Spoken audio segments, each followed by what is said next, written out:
Sober up. COVID-19 respects no national borders, no social bounds, no political systems, and no cultural values. It hits us just as hard. It levels the world.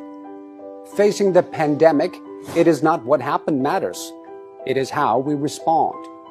For almost a month, it infected thousands in Wuhan in a day, and every hospital bed was occupied.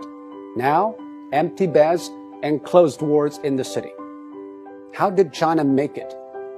It is nothing new, but it's worthy to know.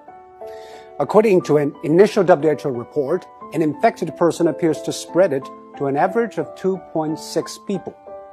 And after 10 generations of transmission, with each taking 5 or 6 days, that one initial case has spawned 3,500 in matters of days.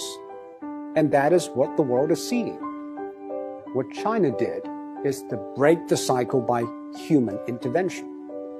The scale unprecedented in history. Extreme, draconian, and aggressive. These are the words used to describe China's response. But now, people have come to terms with the new norm, lockdown. Some people say, isn't that a violation of individual rights? Actually, the balance between individual rights and public safety is always an ever-changing equation. After 9/11, all the airports in the world began to impose draconian safety checks on passengers, and people accepted it because we traded a little of our freedom for the greater good of the public.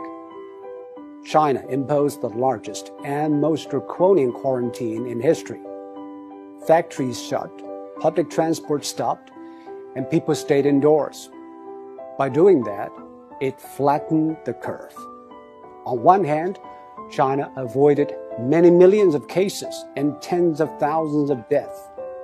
On the other, it stretched out the time and made the hospitals restaffed and less strained. This is exactly what Europe and America should know. But public policy needs both ends to agree, the decision makers and the decision takers. Quarantine is indeed extreme and extremely restrictive. It needs the people in lockdown to be honest and cooperative. I think what the people of Wuhan did was exceptional. They had the courage, tenacity, and resilience to stay housebound for days, weeks, and months. Most view the quarantine as a civic duty, and that is why it worked. Public health methods are universal. They either work or they don't. We are all human beings. Our epidemiology is the same, but we have different economies, demographies, and sociologies. Facing a global pandemic, every nation needs a new contract signed between its politicians, businesses, and the public. Desperate times ask desperate measures. This is a desperate time, and we should not put politics ahead of public health, now more than ever. The new coronavirus has been claimed by ideologues. Donald Trump said it justified tighter border control. Bernie Sanders linked it to free healthcare. While in Singapore, every infection case is followed and dealt with. Bit by bit, every country is testing its methods through trial and error. Some paid a high price, and some set a high bar. We should all move ahead with humility. There is no decision without trade-offs, and most of all, there's nothing without skin in the game.